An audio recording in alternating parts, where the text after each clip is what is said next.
Professor Giuseppe, o senhor falou na sua palestra aqui no Consoperj, no Centro de Convenções Sul-América, sobre pontos positivos e negativos das ferramentas digitais. Existe uma balança para equilibrar isso ou a gente ainda tem uma tendência para um lado ou para o outro? Essa balança ela realmente não é fácil de encontrar.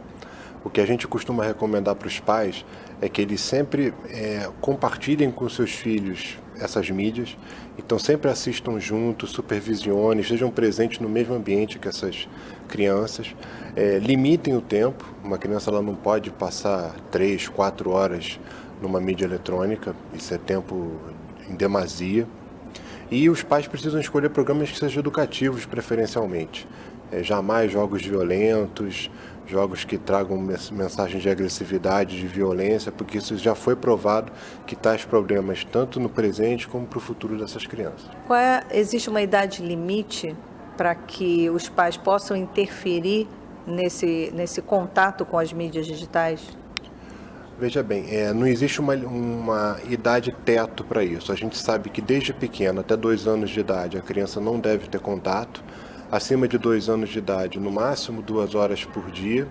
E à medida que o tempo for passando, o tempo ele não pode ser um tempo que faça com que a criança passe a maior parte do seu dia numa atividade em mídia eletrônica, porque se ela faz isso, ela deixa de conviver com a sua família, ela deixa de fazer atividades ao ar livre e deixa de compartilhar a vida social com as outras pessoas. Isso faz falta, já foi provado que isso faz falta.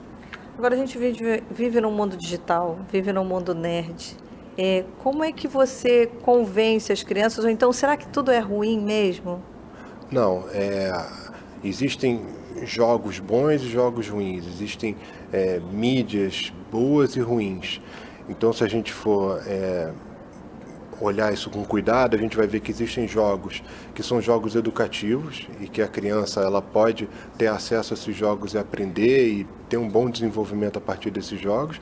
E existem jogos que claramente trazem problemas, por exemplo, jogos que trazem mensagens de violência, de agressividade. Esses são jogos que a criança não deve ter contato. Quando o senhor fala para uma plateia de pediatras, né, como é que o pediatra pode interferir nessa relação? Ele pode ser um mediador entre crianças, adolescentes e seus pais? Porque às vezes os filhos não acreditam no que os pais falam. Será que ele vai acreditar em uma terceira pessoa que possa ser o mediador dessa história? Essa sua pergunta ela é muito boa porque ela traz o papel do pediatra junto à família. E quando a família tem um pediatra de confiança, que ela vai a esse pediatra sempre, esse pediatra é uma pessoa que conhece toda a dinâmica daquela família e ele consegue funcionar como um ente que não é tão próximo como um pai e uma mãe, mas também não tem uma separação como se fosse um estranho. Então a criança que já conhece ela há muito tempo vai poder ter nessa pessoa um exemplo, uma pessoa que vai poder falar para ela que ela tem um tempo limitado que ela pode utilizar as mídias eletrônicas. Então o papel do pediatra é importante e já foi mostrado que esse papel funciona, principalmente quando essa conversa é reforçada por mais do que 6 meses. Quando a gente assiste ali uma palestra na mesa, com a plateia cheia, no fundo, o pessoal é só pediatra ou é pediatra pai e mãe?